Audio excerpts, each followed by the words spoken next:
Masculinity and cold or absent fathers are recurrent theme in most of the Anurag Kashyap films. Most of his films have been about the effect that bad parenting, particularly bad fathers, can leave in one's psyche. Dobara is no exception from the rest of the Anurag Kashyap films.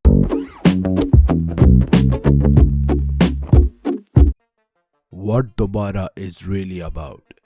Is it about time travel? Is it just another science fiction film?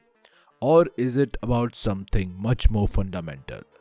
Dobaaraa, directed by Anurag Kashyap, is another film like No Smoking, which seems to be about one thing but is actually about something else entirely. Dobaaraa stars Tapsee Pannu as Antara in the leading role. Seeing Tapsee Pannu in the lead role, one would think it is another film which would be about women empowerment or how a woman single handedly turned things around her. But it is not quite so. The film may seem to be about women, but it is actually about men and masculinity. But how so? To explore this question, we have to analyze four leading male characters of this film. So let's start with Anay. Anay was saved by Antara when he was just a child. Antara saw Anay on TV, and the reason why she could see Anay, who was the previous inhabitant of the house Antara is currently living in, is because a geostorm caused a portal to open up between past and present. Antara, upon realizing that he was killed few moments later in the past, warns him about his imminent death. And thus she saved his life. Since Antara saved him, Anay in another timeline lived his entire life in fascination of Antara. He stared at his TV for hours, waiting for her to appear. He found out everything about her, and when he finally met her, he did not tell her his real reason why he has been obsessing over her. When Antara realizes that what has been happening, she feels as if Anay see her more as his savior, but Antara doesn't really want to be that person for whom Anay would dedicate his life over. So she kills herself, which we can say that Anay's obsession over Antara killed her. From the beginning, for Anay, Antara is like a mother figure who saved him when he was young, so he grew up obsessed with her. Sigmund Freud called this obsession with the mother, or in Anay's case, obsession with mother-like figure, Oedipus complex. Freud explains this concept through the ancient myth of Oedipus Rex, who unknowingly married his own mother. Freud concluded from this myth that boys, when they are young, their mother is their first object of love.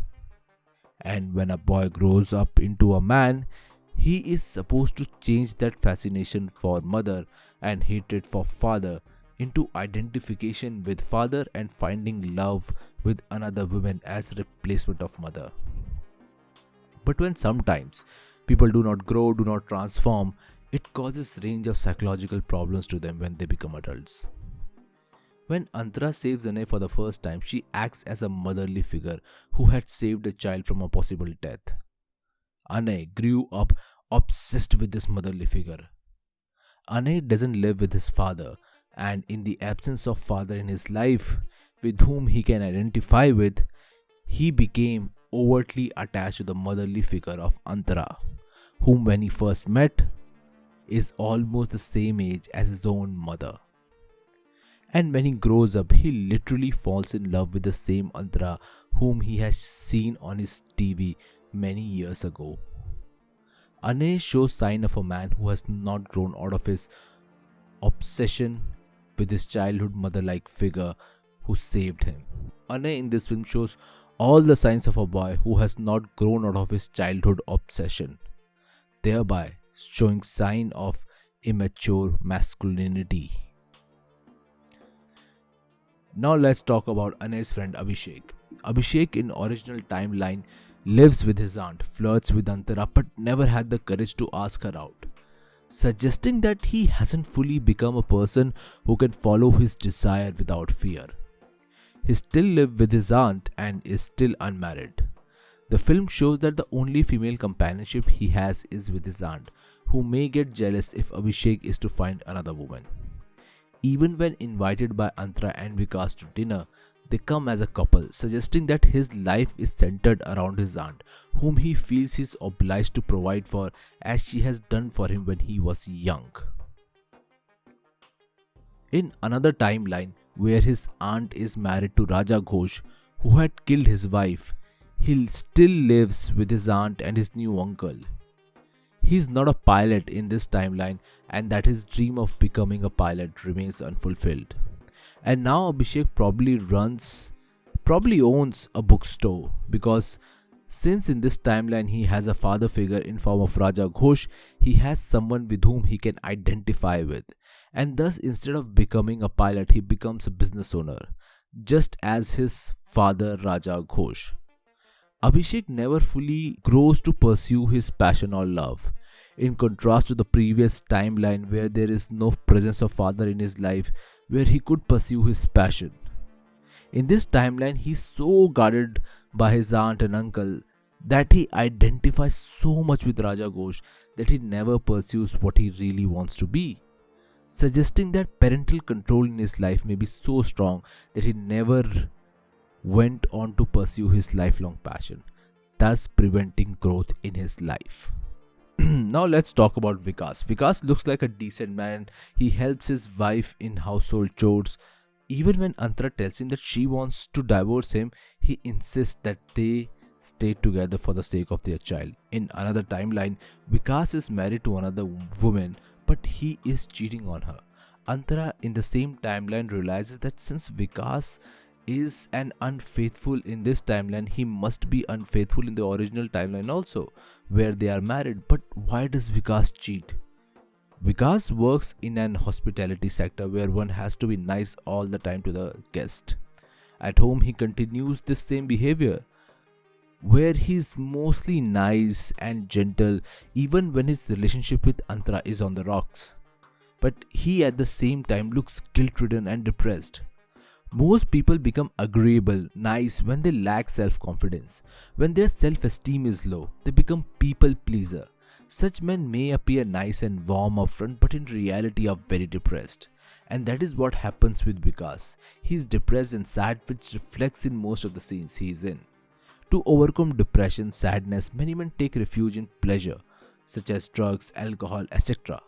Vikas too takes refuge in pleasure, and to Vikas that pleasure came in form of women.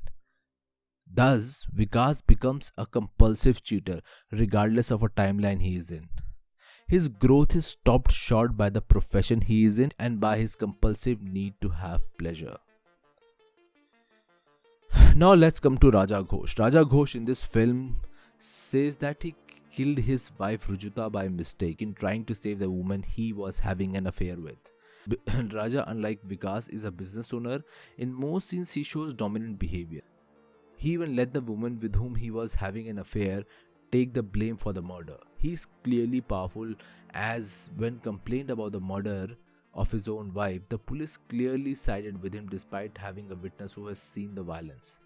He falls in the category of men who are powerful and tyrannical and who use their power to get what they want and remove any obstacle that may come in front of them in pursuit of their pleasure.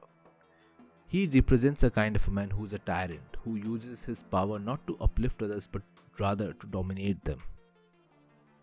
Analyzing these four main characters in the film, one can also say that all men in Doobara, in some form or another, expect women to save them. Anay waits for Antara to save him. Vikas was literally operated by Antara as doctor in the parallel timeline. Raja Ghosh is saved by another woman who takes the blame for the murder he has committed, and Abhishek feels that his aunt has saved him. It is that dependence on women that keeps these men infantile. Infantile masculinity and cold or absent fathers are a recurrent theme in most of the Anurag Kashyap films. Most of his films have been about the effect that bad parenting, particularly bad fathers, can leave in one's psyche. Dobaaraa is no exception. from the rest of the Anurag Kashyap films. As even in this film, the quest of our protagonist Anatara was to save Avanti, her daughter, from the possible negative effects of failing marriage. In fact, the persistent storm in the film is representative of the trauma that these characters carry within them, which gets passed on to their children, and it is from that reason why Antara decides to separate from Vikas and wanted to find her daughter and protect her. Anurag Kashyap as a filmmaker has a reputation of making films which are deeply psychological in nature. It is only when someone watches his film multiple times only then the meaning becomes clear to them. So I hope I have been able to help you understand this film little better. Write in the comment section what you think about the video. Like, share and subscribe to support this channel. Thanks for watching guys. Bye bye.